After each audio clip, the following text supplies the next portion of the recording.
Good evening, everybody, and welcome to this week's episode of the Cool Down Lap presented by Midwest Motorsports. I am Anthony Castor, driver of the 8 car in the Road Series and the Cup Series, and I'm joined here tonight with James Johnson, the voice of Midwest Motorsports, and Justin Thaler, driver of the 2 in the Cup Trucks and Road Series. We got a little bit coming at you this week. We got the Road Series out in Long Beach that we want to go over and kind of highlight that race. And we're also going to highlight some of the rule changes this season, season 8 in the Cup, and I believe season 6 in the Trucks. We're going to highlight some of the rule changes for this upcoming season. And again, highlight. So I'm just going to tell you where they're at in the rule book, and you guys can go take a look at it and shoot your questions over if you have any. But without further ado, we'll go ahead and get started with This Week in Motorsports. So I'm going to go ahead and hand it over to Justin. How you doing, man? Good. How are you? How's everybody doing? Good. So, took an interesting trip. I think everyone's off for another 2 weeks now, but Anthony Castor, Eric Taylor, and myself all went out to Indianapolis Motor Speedway. So the Intercontinental GT Challenge was there. 8-hour endurance race. Pretty packed weekend. There was GR Cup races, some GT4, and then the GT races as well. So we got to the track about 8:39 in the morning. Yeah, about 9 in the morning, I'd say. About 9. The GR race was pretty much just finishing once we got out of the truck and parked. So we got to. Unfortunately, we missed Keanu Reeves start to, I guess, maybe his racing career, or I guess dabbling in his racing. Um, Enthusiast. So missed that, but we got to walk around the garage. We saw where his hauler was with the team, and kind of hung out.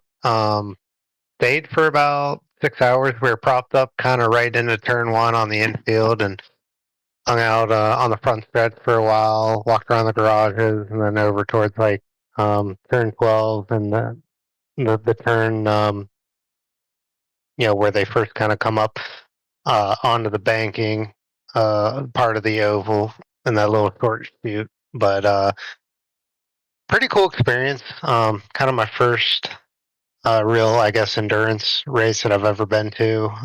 Weather was fantastic. It wasn't too hot. A light breeze, I think, for most of the day. Once we were under the grandstands, I think on the front stretch, I was actually a little chilly. It was shaded in there, and it was pretty cool in there compared to out in the sun. But weather was fantastic. Quite a bit of people there. We had some good spots. Saw some action, some passing, and some guys rubbing a little bit, and just listening to those CG cars and the speed differential, and you can really see, like, in person, you can see the BOP where as they go down the back stretch through that chicane at the beginning of the back stretch, and seeing kind of what cars maybe have that acceleration to get through in that top end by the end of the braking zone at the end of the back stretch was really cool. And watching the pit stops with the driver swaps and things like that, I thought was really cool. We stayed till about 2 hours left. Went back to the camper, watched the rest of it, and cooked some burgers and hung out, and then ended up watching the Xfinity race afterwards. So I think it was a fun event, fun experience. I think any other sports car racing, I think I'd like to try next. Maybe will be IMSA, just to see the multi-class cars, and see the hypercars and the GTs and the LMP prototypes and all that in person. I think would be a little more interesting, because I think there's only about, what, 20, 27, 28 maybe cars on the grid. Yeah, there wasn't a whole lot. Like, I figured it would have been more, but it was probably about 27. Yeah. Yeah, it just felt like, a track that big, that maybe was just a light amount. There wasn't Yeah. Once they kind of got spread out, they were spread out. But I don't know who was driving. I believe it was the Row Racing, one of their Row or I forget the other big BMW. Row or Turner, one of the two. But the 31 car was just fast all day. I mean, it seemed like he got to the front, and aside from changes, through any pit cycling, he was the car to beat, and that car was just so fast, no matter what driver was in it. Um, but I forget the one team had a couple of the IndyCar guys, Connor D. Felipe and was it Connor Daly racing as well? Yeah, Connor Daly. Yep. Yeah, so couple of IndyCar guys being recruited, I guess, into some sports car racing, which is pretty cool. And it's just something to see, something to experience if nobody's ever done it. Relatively affordable, and if you get general admission, you're pretty much free to walk about, and being able to kind of just walk. Almost. I'm sure some of the garages you can just walk right into if the people are welcoming, but just a cool atmosphere, and just to see all the stuff teams have with them, and how they're working on cars. And a lot of the GT4 had races on Sundays, and a lot of their team personnel are setting the car up and getting that dialed in for the race and things like that. So if you haven't, I recommend it. I know James can probably speak to more experience when it comes to seeing all that live. But definitely something really, really, really cool. If you're not really into, I guess, road racing, I think it's enough to hook anybody. If you're willing and able, and you can attend something like that, I think everybody should definitely put it on the list of things to do. Let me let me throw out my 10 cents here as a new guy in this endurance racing world. And this is just for anybody that's looking to get into it. One, it's an endurance race, not just for the racers, but also for the fans. That was a test of strength. It was a test of stamina. It was a test of the shoes you wore. Like it was everything. Bring Not snacks, plenty of snacks and beverages. yes. Sunscreen. Bring Yep. two coolers. Don't forget the sunscreen. I forgot the sunscreen. I did get a little cooked, but um, two coolers. We only had one cooler, so it was like 90% beer, 5% water, and the other 5% was just random drinks. And much like JT said, at least at Indy, you don't realize how big that track is until you start walking around the inside of it to go look at different spots of the track to watch this race. And I don't know how many times I was following Eric and Justin, and I'm thinking, we're going to get kicked out of here. Because we're walking by like freaking roads where people were driving in and out of the track, or walking by like signs that say no general visitors past this point. We're just like, okay, let's just walk on through there. If you act like you belong, that's Yeah. that's part of it. You just Yeah, act like you belong there. I would have been picked out pretty quickly because it was like, yeah, Justin and JT just like flying through these areas, and I'm like 20 feet behind, like looking around, like, what are we doing back here? So, I guess just don't just sit in one spot, especially if you go to Indy for any of those endurance events. Definitely walk into turn one, the backside of turn two, turn three.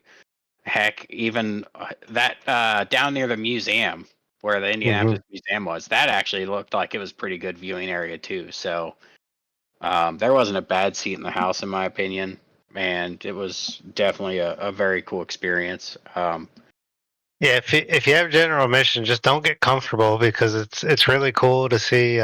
You know, uh, I wanted to kind of park it for the first maybe 20-25 minutes in turn one, because that's where a lot of the action, we figured would be. So we hung out there for a while, and but you got plenty of time in an 8-hour race to really kind of look around and get the whole experience, right? You're not confined to one area by any means. And it was a really fun fun, good time. They let you go all the way down to the fence too in most of the corners, right? You don't have to like stand in the grandstands or way back on the grassy knoll. You can take your camera, take your phone, and go get some shots kind of up close to the track. Yeah, for the most part. I would say where a lot of the general mission was. I mean, the road course at Indy is so far off, I guess, of It's true. That's a good point. But I mean, the viewing was great. Like it didn't feel like you were so far away you couldn't see anything at all. Um, but for seeing kind of multiple sections of that track, and it's cool, I guess. When you know the track, right, and kind of how the cars are gonna be at that section you're kind of hanging out at is I think is really really cool and enjoyable. I heard also you guys during when you were trying to find a break from the sun, you guys actually ended up finding an iRacing rig somewhere. Can you tell us about that? Yeah, so Toyota had a couple rigs set up in like their little, I guess, not little, but their area, right? Where they're selling some merch and things like that. And there was a kind of a short line, so I was like, yeah, why not? So it was the GR86 car around Indy, of course, and there's like a leaderboard of 10 times, and you basically it was qualifying. You had one out lap and two flyers to set a clean lap, and um, me and Eric gave it a shot. I don't drive that car all that often, and things like that. So we gave it a shot. We both got at least an incident point, so we didn't get a clean lap in, but it was something to do to kill 15 minutes or so, and it was pretty cool. It was pretty funny, and sitting back and watching some guys, I guess maybe go in there thinking, oh, I could do this, whatever, and watching them just mow the grass or completely destroy the car was pretty comical as well. So unfortunately, we didn't get our names on there, but that's all right. The place is just magical. Indianapolis, anytime you go under the track through the tunnel, and it's just I don't know. I kind of every time I've been like 5 or 6 times and get a lump in my throat every time you go through it. It's so much history in that place. I'm sure it was. I'm glad you had a good time. Yeah, it was fun. I like walking under the tunnel during the race just to hear the cars rolling right, on top of you at 150 miles an hour. It's pretty cool. So we had a good time. It was well worth it. I'd definitely go back again. I think if I did again for an endurance race, it'd probably have to be for IMSA. I really want to see the prototypes and the hypercars and all that. No hypercars, just GTP. I don't think IMSA does hypercar yet. That's the That's goal. true. GTP. GTP and LP2s. But Yep. awesome. So, James, what do you got for this weekend, man? Man, I'm so pumped up for Petit Le Mans, which is coming up this next weekend. That I was really the only racing I really got in this weekend was the NASCAR races at Talladega, which were pretty insane. They were insane both with the racing and with some of the calls. And there's a lot of controversy in the Cup race. Oh man, I don't even know. I don't even know where to start. It's hard to congratulate Ricky Stenhouse, but good for him for getting a win. I guess he is who he is, but yeah, he'll be talking about that for the rest of his career. And that's good for him. There's so much racing going on. Like I say, I don't even know where to start. I don't mind the cruising around. They did good. 3 wide, 4 wide. They were 5 wide, maybe a couple of cars deep, a couple of rows deep. But that didn't last very long, thankfully. You could tell they were riding to a certain extent, and it started off with Suarez. I don't know what he was thinking. I don't think he was thinking. Trying to shoot for a gap that wasn't there. It was Wow. closing faster than he was going. And I'm trying to be nice. I tried to take the middle road most of the time, but what was he thinking, man? Yeah, he wasn't. I mean, at that point, he was just like, I'm going to stick this car in this spot. and they're going to deal with it. That's how the guy drives. I mean, he's one of the toughest guys to pass on the track, and he makes it tough on everybody. And he's like, I'm just going to throw this car in here, and they'll be damned with it. And hopefully, he learned from that. He didn't make any friends. I doubt it too. Very similar to the way I don't know if you saw the Xfinity race, but Shane Van Gisbergen got kind of trapped below the double yellow lines, and I think he was just gonna play it cool. He's smart enough to know I'll just drop to the back. There's plenty of racing left. I'll go to the back and then tuck in and just come through the field again if see where it puts me. If I think the 99 could have done that when he was on the bottom, I don't know how he got in the middle in the first place or why he was riding so far up that they split him when they were coming around him 30 miles an hour faster.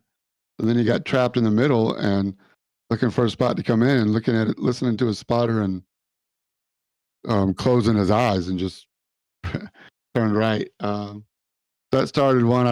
That wasn't the biggest one of the race, but after that, you could tell they were kind of throttling around, half throttling and riding, keeping it clean. But it just ramps up as they always do in the super speedway racing. It was kind of cool to see the stage points play out more. You could tell that the guys were trying to.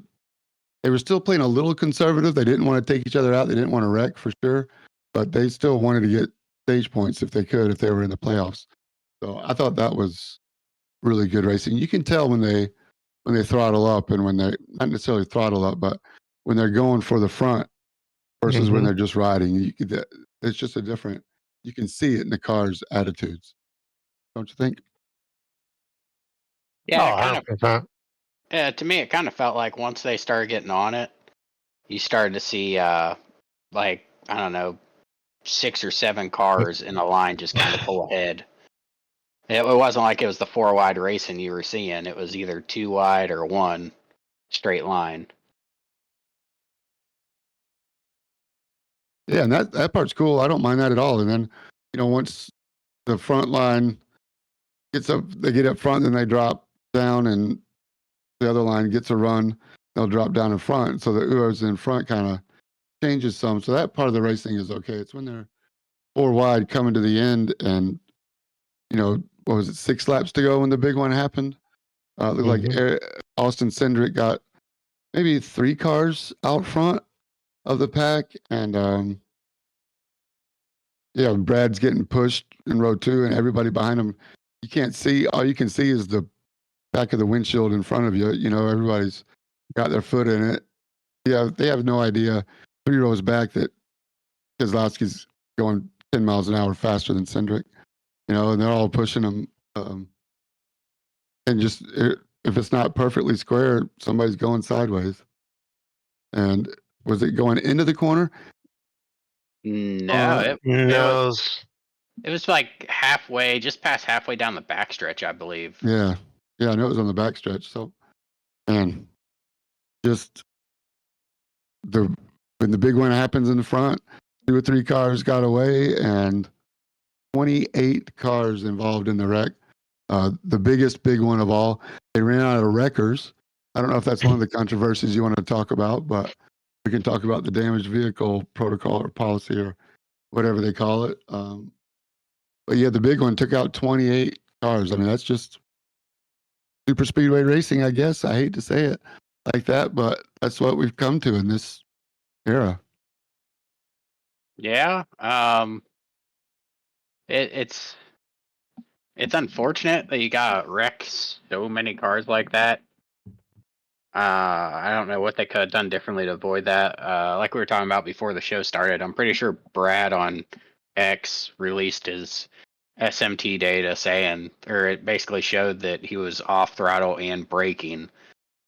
Well, Logano, I think, was kind of giving him a shove too. But I mean, you're relying. It's bumper to bumper traffic. You can't see what's in front of you. You're relying on the guy in front of you. And I mean, whenever you get bumped up with that kind of stuff, I mean, it is what it is, just chain reaction. But what'd you guys think of all the controversy coming out of the cars either being sat there, and then they had the cars being towed back to pit lane to be worked on whenever any other time, any other race, i.e. Blaney at Watkins Glen got towed back to the garage because he got towed. They couldn't work on it. Barry even, I believe Barry also was pretty upset with it because he got towed back to the garage and wanted to work on his car, and they called it a day. And that was at Talladega.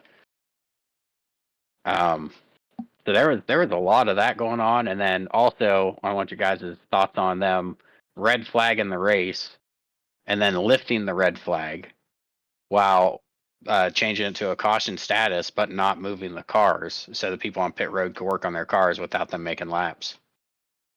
Yeah. Yeah, I totally disagree with that. And I think they talked to Steve O'Donnell, or they talked to somebody after the race, and he said, yeah, we're definitely going to have to review our damaged vehicle policy and procedures after the end of the season. And I hope they do, they have to. Oh, But absolutely. yeah, that was just a bad call. Like I said, I think they ran out of records. And they could only get some back so fast. But for people to be able to work on their cars while there are some cars still on the track getting towed, yeah, I definitely think that's a bad call if it's a referee call. Yeah, I mean that's something you never see. If the track's red, the cars don't move. Once it goes yellow, Yep. they start moving. If the track's red, you don't work on your vehicle. See, you can't blame the guys for not working on or for working on their vehicle because they took the yellow flag and put it out. Yeah. But you should be blaming NASCAR for not getting that pace car moving and starting to move the cars. Because I mean, I believe Christopher Bell's crew chief, or it was Christopher Bell himself, was freaking out on the radio about it. Like, hey, it's yellow. Why aren't we moving? But I don't know, man. It's there's so much inconsistency happening this season that they have to take a step back at the end of the season and just be like, okay, guys, we got to get a process down and we got to have accountability. So hopefully they do that, and it leads to more. What's where I'm looking for here? Consistent Yeah, races. because it sure hasn't been. Yeah, sure has not been. Well, one more thing is I'm sorry to change the subject, but I'm scratching William Byron off of my Christmas card list. He's not getting a card. Why? What'd Willie B do? Uh, uh, I mean, I guess you can't blame him for trying to get the best finish he could, but there was a non-playoff driver that was about to win the race until he pushed Recky Stenhouse to the front. So I don't know. This stems from him pushing Recky to the front. Yeah. Recky's a non-playoff driver too, but I guess they have to keep it in the family, the Chevrolet family. Yeah, Chevy Camp. yeah, that's definitely all it was. We'll see if Retzlaff took any notes from that one. So really, we can blame the greatest driver of all time, Kyle Larson, for not pushing Brad and letting Recky. So again, he goes to show why he's probably not the greatest driver. You can blame the greatest driver in NASCAR, allegedly, for following team orders and not pushing Brad. See, he'd make a great F1 driver. Would he? He'd follow team orders. I'm mad at him. Oh man. So Petit Le Mans this weekend. Everybody who listened last week, if you didn't listen last week and you're listening this week, James is going to be there. They're going to have the party bus out. That's right. Yep. He said free drinks on him as long as you bring the pizza. So door's always open. We got pizza too. Just show up. Oh hell! Food and beverage. We got somebody. We got a couple of guys actually working a brisket grill, wood chip and charcoal grill all weekend. It'll be hot all weekend from Thursday on. He fires it up Wednesday and starts serving food on Thursday. You see this, to guys? You know, when you easy offer up to- free food, that's when everybody shows up. So That's be right. careful. If you're anywhere near Road Atlanta, get in and you can get in the track. Send me a DM and I'll tell you where I'm at and introduce you to the party and my people. There Nice. it is. Or if you want to surprise them, just follow the smell. That's right. That Yeah, Briscoe they be got burning, man. 3 RV spots side by side, reserved RV, coming out of 7. So looking forward to night practice Thursday night. They got 2 hours of that where each driver has to get at least 10 minutes in. I believe 10 minutes or X number of laps in at night practice to qualify for driving it during the nighttime hours for the rules. So yeah, IMSA GT3 plus Michelin Pilot, Mhm. IMSA, Porsche Cup North America. Yeah, we were racing all weekend. I'm looking forward to it. That's awesome. Yeah. And then one last thing I want to touch on, and I'll just say something about it. We don't have to comment on it, but it seems like more and more people. I can't really say more and more. So it seems like more people are starting to come out, and it seems like they might fall on the side of 2311 in front row here in this suit, kind of with the anti. I can't remember exactly what they called it, but the lawsuit pending right now against the Oh, charters. monopoly.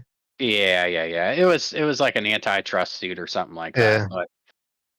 that. But I seen where Richard Childress was essentially asked about his thoughts on 2311 and why he signed the charters and stuff, and I seen his response was, "Well, we have cars."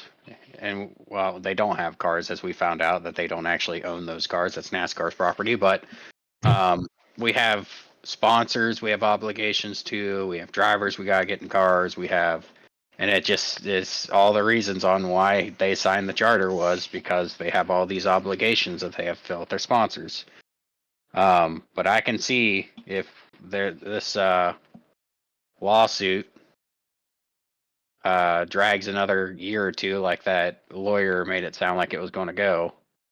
If I heard that Sirius XM broadcast correctly, I could see more of these owners after getting questioned on this kind of flopping and being like, okay, well, 2311 front row is going to kind of get our support here. Because the excuses I heard just didn't really make sense. Rick Hendricks saying he was just tired. Richard Childress, just folding because he has the obligations to a sponsor and stuff. If it's bad enough to where you're not going to make money, or you're kind of getting ripped off by the league, which, in all honesty, that's after hearing what they're suing for, kind of makes it sound like you're getting a really, really bad side of the deal. I'm surprised more of those teams signed it, and I'm actually surprised that more of those teams supported other teams signing it. So I'm really interested in this lawsuit that they have going. I want to see how it plays out. I know a lot of the talking heads from NASCAR are in full support of NASCAR. Basically, it's their business. They're going to do with it as they please. But at some point, you gotta stop. You gotta stop, and you gotta make business decisions for the betterment of the sport, and not just for your pocketbook. So, as things develop, I'm sure we'll cover it here on the show. But again, interesting development. If you guys haven't looked into it, haven't heard about it, you're living under a rock. I suggest you lift that rock up, go out and read about it a little bit, and listen to some interviews. It's good things, good and interesting things happening. So I think they I'm gonna, actually took that interview down from Sirius XM. It's no not kidding. available anymore. Yep. Denny Oh, Hamlin I'm tweeted about it, and it's not on the replay. I'm gonna sound like a broken record. But you kind of hit the nail on the head. I guess on one aspect, we thank our drivers for being here, and no different. You guys are the quote team owners, and without you guys being here, then we wouldn't be here. So I guess maybe NASCAR needs to consider that aspect of it as well, right? For sure. I just hope it ends up being a positive. Like, I don't know what the end game is. Of course, it's might be a money grab, could be a fair play kind of thing, but and both of which are deserving. But the last time, especially with IndyCar now setting up a charter type system for 25, we'll see how this plays into that. But I just remember the IndyCar or kart and IRL split, having two different divisions, and that was terrible, ugly. It was a nightmare. It split the fans up as well as the drivers and the production and the technology and the IMSA and Grand Am. I mean, those Daytona prototypes were some of the ugliest cars I've ever seen. When Rolex split from IMSA, we didn't go to the 24 hours of Daytona, was different than the 24 hours of Le Mans. So I'm glad they reunified. But I just hope that, I don't know what fair competition means for NASCAR if another stock car series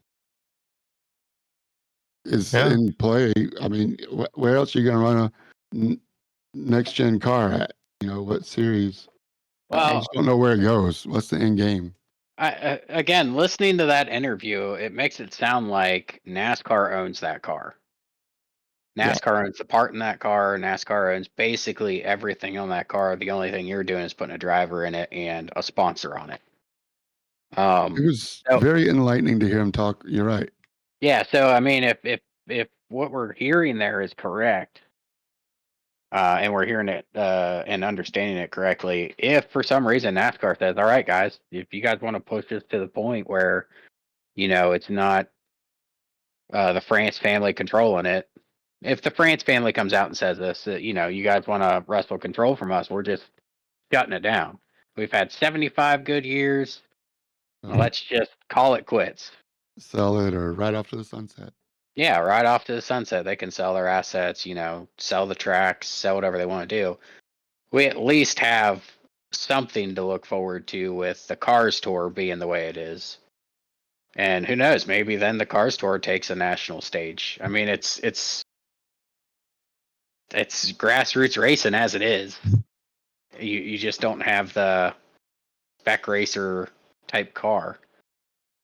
But I don't know. It'll be interesting to see. I don't think you can push the France family just to shut down. Like, yeah, I would hope that they would reason with themselves and be like, okay, it'll be for the better. It'll be for the good if everybody makes out in this. Everybody gets a good pay raise and they can be competitive with each other.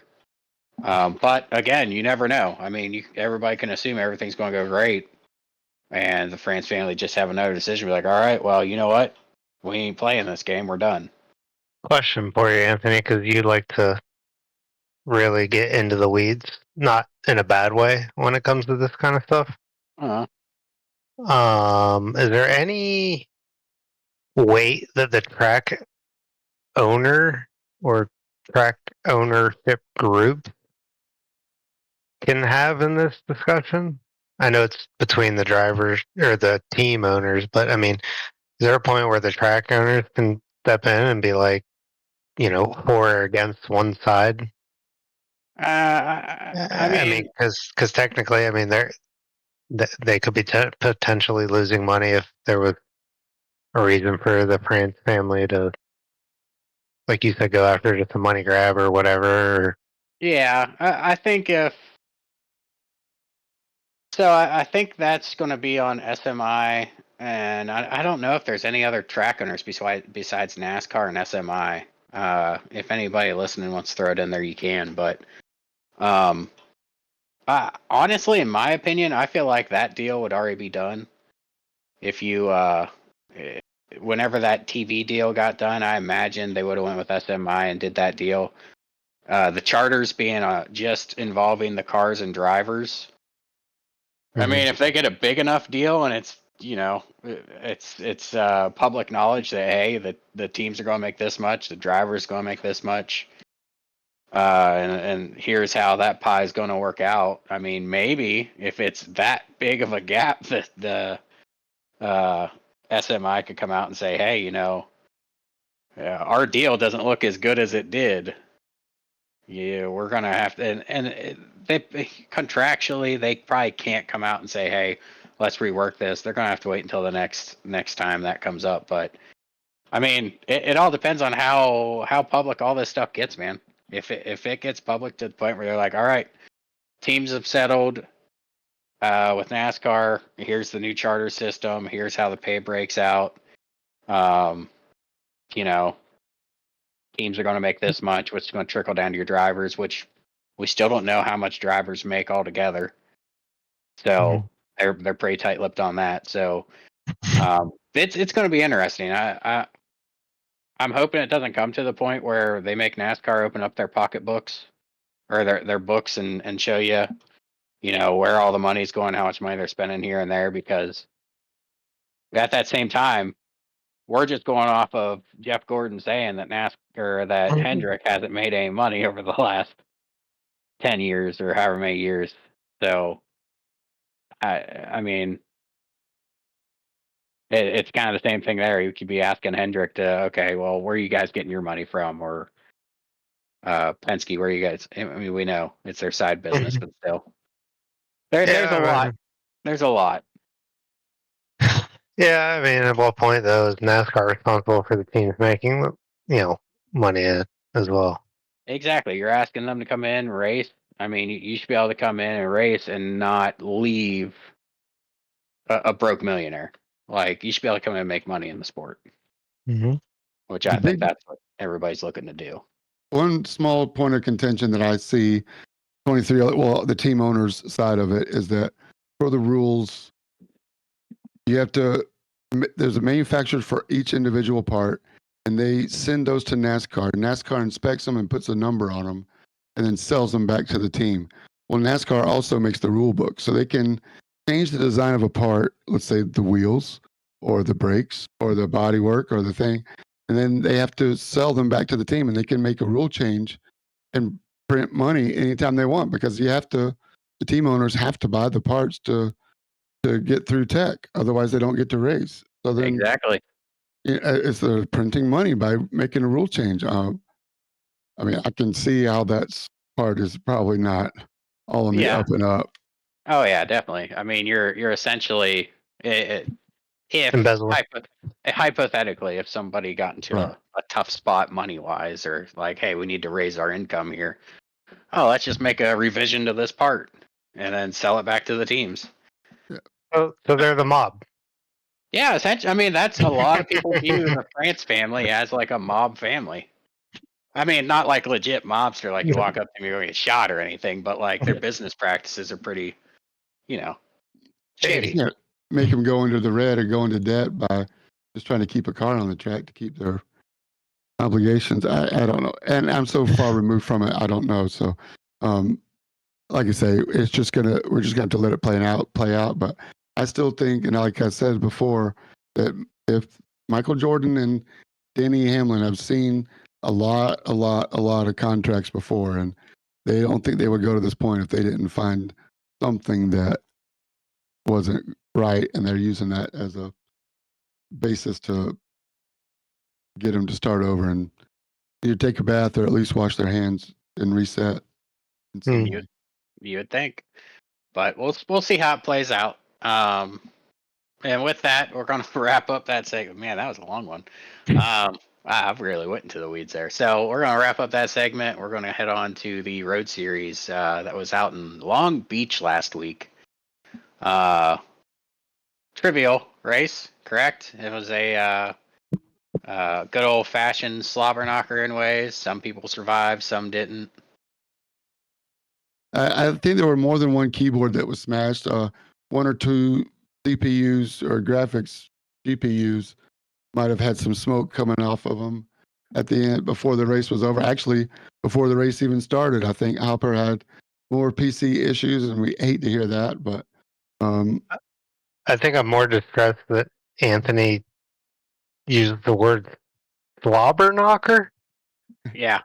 Fill us in it. I don't want to know. Please don't elaborate on that one. He is having a baby. I guess babies have a lot of slobbers. Yeah. Is this a newborn baby thing? No. That would be child abuse.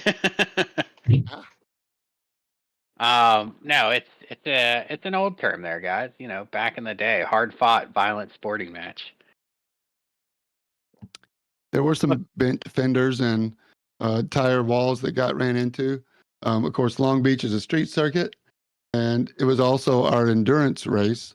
So there were 100 minutes, hour and 40, and we had a huge field and a couple of newcomers. Johan DeRoy is back, the alien.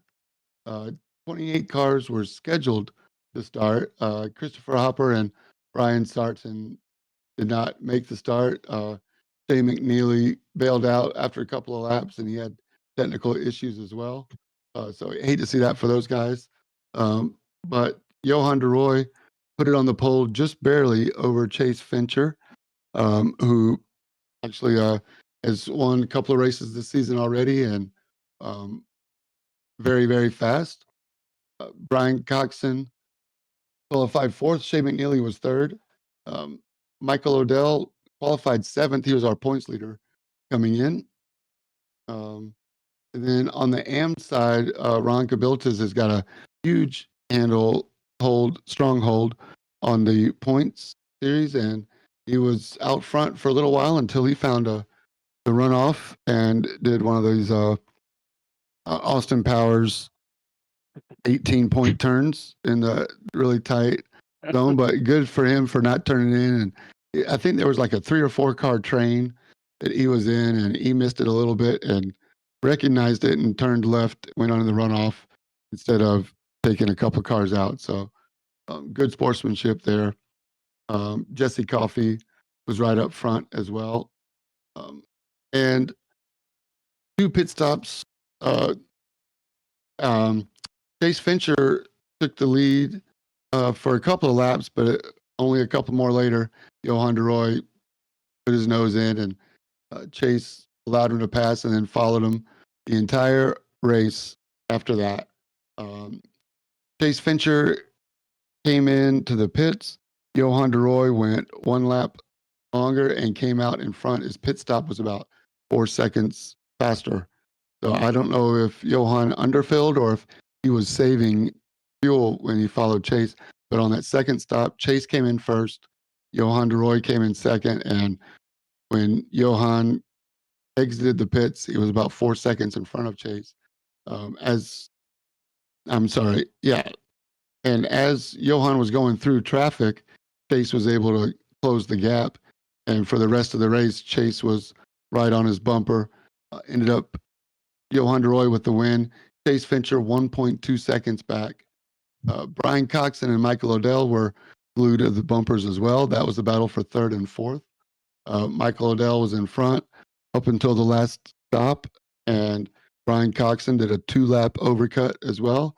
And same exact pit time, but I don't know if Michael Odell had issues in traffic or if Brian Coxon's laps without Michael Odell in front, he just put in flyers. Brian Coxon came out with about a 3-second lead. Michael Odell closed that gap, and they ended by less than a second as well. And that's with Michael Odell flashing his lights and doing the left-right zigzag down the front straight. So it might have even been closer for the final step on the podium. John Daniels finished 5th. Jason Phillips 6th. And shout out to Jason Phillips. He was up front. He qualified 6th and made a move on the opening couple of laps, and then, or maybe opening couple of corners, and then either the first lap or the second lap, tried to grab too much of the gas pedal and spun around, spun out, did a full 360, and had to wait for quite a few cars to go by before he found a clean opening, and then worked his way back through the field all the way back up to 6th. So shout out to Jason Phillips. Last week at Navarra, it was Michael Odell who made an error, dropped to 17th, and came back up to a top spot. And this week it was Jason Phillips who dropped down to 18th and brought it back up to 6th. And that was pretty cool. And also, I want to give another shout out to our AM division winner, Taylor Montague. Taylor's been with Midwest Motorsports for a long time. and finally gets a win in the AM division. So way to go, Taylor Montague. Justin, you were talking about how long Taylor's been with us for a little while. I know you're a little happy to hear about his AM division win. Yeah, Taylor's been with us since the inception of the Road Series many, many moons ago when we were running first kicked off our Road Series featuring the TCR. So yeah, I'm super big fan of Taylor's and really thrilled to he got that finally, and I'm sure he's really happy about that. We've seen him come a long, long way, and that's when stuff like that happens. It's just awesome. It's just awesome. So huge shout out to you, Taylor. Good man. Yeah, right on. 13th overall for the AM division winner. Ron Cabiltes was a little further back behind him, and Jesse Coffey was the final. Oh, I'm sorry, Jesse Coffey's a pro. Nicholas Calguru was third in the AM division. So points as they stand, Michael Odell holds on to the points by only 80 points, 8-0. So I think that's like 3 positions. I'm sorry, 1.5 positions on the track. We still have a lot of racing though. This is right at the halfway mark. So the season is halfway over. Michael Odell over Chase Fincher. Brian Coxon's only 400 something points back. John Daniels 300 points behind Brian. So, and don't forget, we also have 2 drops that'll start showing up. I think around race 12 in the season. I think is when we'll see there, something like that. So a little hard to tell exactly where everybody is in the points right this second. But we're going to drop the lowest 2 before it's all over. Next week, we go to Brands Hatch for another Tomorrow. 60 minutes race. That's right, tomorrow. Looking forward to it. 7 p.m. is the session open and practice start. 15 or 20 minutes worth of practice, and then 10-minute qualifier. We'll get going our way about 7:25 with the broadcast on Twitch. Race sign-in is open. It looks like we have over 25 cars signed up on the sign-in right now. Let me go back here. 32 cars have signed in as attending. So Brands Hatch appears to be one of the members' favorites. 32 race cars start around Brands Hatch. It's going to be fun. Brands Hatch, rolling up and down, uphill, downhill, sand traps, lots of runoff room, no walls. Is there a wall? There's an inside wall on the front straight. Yeah, that's gonna be hard to hit, I think. Yeah, you have to really get it wrong there. Get 2 wheels off, driver's left, maybe, and snap around. But anyway, Blind apexes and there's quite a bit. Brands Hatch has it all. That's right. And some curbs you can use and roll all 4 wheels on, not get off track and maintain speed. And some curbs are like the curb sidewalk on your road into work. So be aware of which curbs you can and can't take. I know there's been a couple of practice sessions that members have run already. I think some might be going on now between CJ and anybody else. Jason was running one tonight, I believe. So yeah, looking forward to tomorrow night. You're not going to miss it. Brands Hatch is a famous track and world famous track. And we're going to have an off week after that. So come join us tomorrow night for the road series at Brands Hatch. Yeah, the road series ought to be a good time out there. Brands Hatch is always fun. So 32 GT4s. Yeah, traffic will definitely play a factor. You're going to be Not in a super wide early. track. Yep. It's going to be fun. You guys have been doing a real good job of a lot of give and take out there, and I love to see that. There have been a couple of instances where blue flags may have been ignored, but for the most part, everybody does a really good job of letting the competitors go and just trying to run your race, knowing who you're racing, and when it's not your race, to let them go when it's first convenient. So hopefully we'll see a lot of courteous driving tomorrow night, but also hard racing, which we're used to here at Midwest Motorsports. For sure. Again, I hope I can make that race. I love Brands Hatch. I'm more so like running it in the cup car and something that doesn't really stick like like glued to the track like these cars do, but it ought to be a fun race.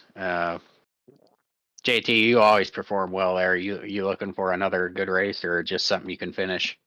Not against our hot shots, buddy. Give me a cup car maybe, but I just like Brands Hatch. I think it's become a staple here, whether it's featured on the road schedule or any of our oval series. We run there multiple times for our international races in the different oval series we've run, and I like it. It's a tricky track. It really does invite you to overdrive corners. So it's going to take a lot of patience, and um, I think it'll be real interesting with the 32 um, cars on the grid. It'll be fun. But it will. All right, so we're gonna head to this last segment here. It's not going to be a long one, guys. It's really just going to go over, highlight where the rule changes are in the rule book from season 7 of Cup and season 5 of Trucks. Again, I believe it was season 5. The new season's rule book. So I got it up on the screen. I'll run through it and talk to you guys. General updates regarding the rules here. So fast repairs for trucks, you guys got reduced to 1. Truck IR rating got lowered to 2,500. The truck fuel load per race is at 60%, which is down from last season. I believe it's down 10%. The cup fuel load per race is down 10% to 40%. So you're going to see a little less in your tank when you start the race. We added a new note under the 4.3 section of the rulebook in registration. So you'll find that at the bottom of that guideline. In section 710, the green-white checker rule, there's an update. That one, make sure you guys check it out. That way people aren't asking why we aren't running green-white checkers till morning. 10.2 attendance policy update. Make sure you guys read that. That one's important. 10.3 start and park. There was an addition to the bottom of that rule on how to clear penalties. So if you guys come into if you guys come into a race with penalties and you don't run a certain threshold, which is listed in the rule, those penalties are going to carry over to the next race. So make sure you read up on the rule. 10.7, there's an incident limit penalty. So it's not the 12x that it was last season. We put that to vote for you guys. You guys all voted on it. So Cup has a new incident limit threshold along with different penalties that are going to occur if you exceed those thresholds, and truck as well. So those are both listed in the penalty section. And there's a new section added, 10.8. How we're going to handle any post-race penalties that occur at the end of the season. So that would be if you guys receive an EOL penalty and it's the last race of the season. That rule there is going to address how that's handled. So just so we ain't got people going into the last race kind of just dilly-dally, throw themselves wherever they want and cause a little havoc to end the season. That rule should curtail a little bit of that. So lastly, there's a duplicate penalties right up in there. I know last season we had a couple instances where people would get the clean starts infringement twice in the same race, and we didn't have a way to discipline that second penalty occurrence. It was you had the one instance, and after that it was, well, the guy's already serving a pit road start the next race. So I mean, what can you do that's worse than that? So this season we've come up with how we're going to handle duplicate penalties being handed out. So that's also in the rule book, and drop races. The verbiage on that's been updated. So whenever you guys get a chance to look at that, go ahead and look at it. drop races are automatically going to be factored, and I believe it's 3 races before the championship. I'll double check with Steve, but I believe it's 3 races before the championship race. Those drop races are going to be added in or accounted for. That way it ain't the last race of the season and everybody's wondering, oh, how are the points working out? So again, I'll double check with Steve if that needs to be updated in the rule book. I'll update it and let you guys know about any updates on it moving forward. But again, I just wanted to come in here and show this page here to let you guys know where the changes are. And if you guys can look at it, read it, and if you have any questions, go ahead, shoot me a DM and I can answer them for you. And if you have any recommendations, again, send them over. I can filter through what we can get to and put it in our docket for our league meetings that we have every season. So aside from that, I will be posting this in both the Cup and Truck forums. I'll pin it as a message so you guys can go through and look at it and kind of get an idea there where you need to look in the rule book.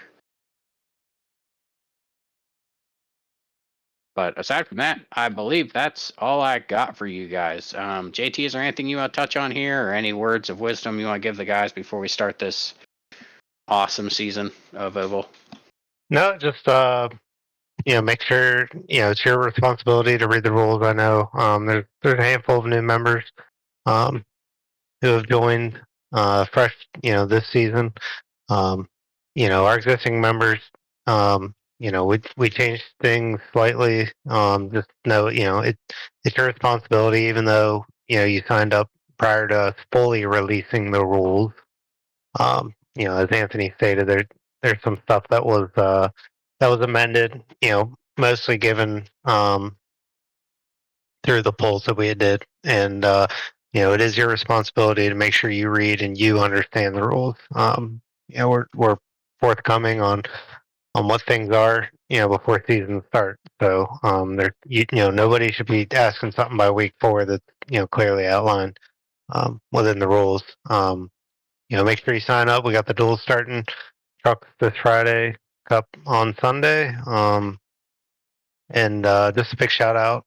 Steve has been really revamping. If anybody's seen our I guess new homegrown point system for the road series, so that's something Steve put a lot of time into doing and getting where it is today. And he's always working on kind of amending it, making some improvements and so forth to it. And we're working on migrating all of our Cup and Trucks points over to his system. So he's almost done with it.